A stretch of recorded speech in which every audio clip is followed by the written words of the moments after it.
big FOMC meeting is coming up in less than 24 hours, and it will definitely have an effect on the markets. We've been calmly waiting for this because, once more, whatever the Federal Reserve does next could have big, important effects on the markets, just like every other FOMC meeting we've been to. Everyone is set on us getting rate cuts, which is the most important thing here. In this video, I'm going to talk about a lot of things.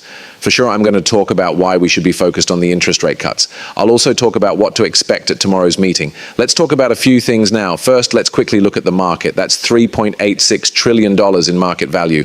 This market hasn't changed much once more. It's still around 63 for fear and greed and 38 for greed. Bitcoin is still around 118,000 and Ethereum is still around almost 3,800. XRP is down a little, 1.26% in the last 24 hours. A lot of altcoins are still down more than 10%, and some are down even more, around 5%. This is again because of how Ethereum has been dealing. Over the last few days, we've been in a chop. The Ethereum picture is something I could quickly show you. This is how Ethereum's last 7 days look. Ever since we hit that nice high on the 27th, prices have been going down. This is how Ethereum has looked for the past month. This is Bitcoin from 1 month ago. This is the last month for XRP. Once more, we are not seeing any major price changes on these charts yet. In the video from yesterday, I did say that the main thing we're looking at here on Ethereum is whether or not there is a possible sell-off from the high support levels. That is something I can quickly show you on the weekly. You should know that our most recent move up ended around 3,800. In some places, it did reach 3,900. It's clear that this is based on a picture of coin market caps, but this is all pushback if we look at it, that we need to get past. It's also pushback that goes all the way back to 2021. This is going to be a tough spot for Ethereum to break through. It's the same with Bitcoin right now. Bitcoin is still going strong. And now let's look at the daily chart. Bitcoin is still facing support up here at about 120K. Still keeping an eye on this to see if it breaks. Today is a very important day to keep an eye on these charts in case either of these two levels is broken in a big way. $120,000 or $117,000. I'm still keeping an eye on Bitcoin to see if we can get that wick down to about 112,000. We will definitely have some great chances to buy, which is why I keep telling people to keep some safe coins on hand for today's FOMC meeting. I don't think we'll get a rate cut, which I'll talk about, but it will definitely have an effect on the market. But this is exactly what I'm keeping an eye on with Ethereum, like a big sell-off or something. Finally, the important marks I'm keeping an eye on are a possible retest around $3,047, or even in the high range of almost $3,500. That means anything in this range is fine with me.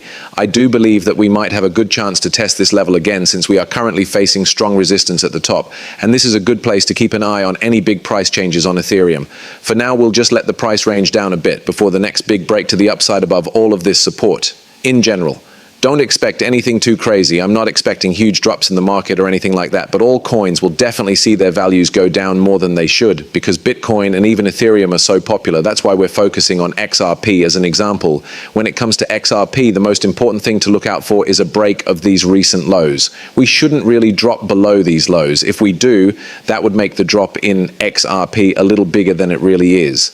The first level I'm keeping an eye on for XRP is around $2.72. I'm keeping an eye on XRP prices between about $2.60 and $2.75 as a possible goal if we see a loss of these previous lows on XRP and if we start to see that big drop in coin prices across the board. But let's look at a few things quickly. First, the Chief Investment Officer of BlackRock is now asking the Federal Reserve to lower interest rates. There is a lot of pressure on the Fed to start lowering rates. Check this out. Take a look at the housing market, especially how it affects people with less money.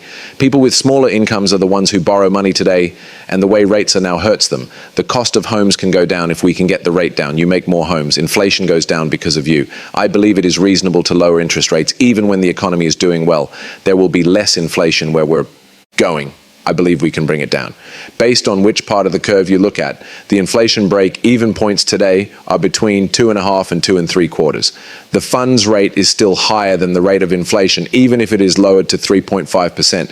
Even though the market is doing well, I think we have a lot of room to drop it. Check out the high. Okay, listen up. This is very, very clear. Rate cuts should happen, but I still think July is too early, which is something we'll talk about. This is where inflation stands right now. We also have this from Trump. Powell needs to cut rates by 3 points. For every 1% cut in rates, Trump says the Fed should make them 3 points lower. He says this will save $360 billion. Powell needs to cut like a smart person would. Look it over. 3 points less should be ours. It costs $360 billion for each point. Could you picture that? Those are big numbers. 1 point of cut is the same as saving $360 billion. You know that's important. That's a lot of money in the US. Everything is huge. He needs to cut. Someone smart would cut. He's leaving soon, so it's just one of those things, but I'll really miss him. Again, 3 basis points would be a very large amount of money. But the real question is, do we get it? Yes? Let's say, will the rates go down in July? I don't believe that. Yes, I believe we are still following the same plan from 2024. The FOMC meeting is in 16 hours. If everything goes as planned, this movie will go live in about 14 hours. But there's only a 3.1% chance that rates will go down in July. This is what I'm mostly thinking about. We should stick to the plan from 2024 and cut rates in September, October, and December of that year. It happened in September, November, and December. In September, there was a 65.4% chance that it would happen, an 82.4% chance in October, and a 94.1% chance in December. And this is the exact thing we should look at. To put it another way, a 1 basis point cut in September, October, and December would be huge. I don't think we lose 3% of our interest, but we'll see what stays the same.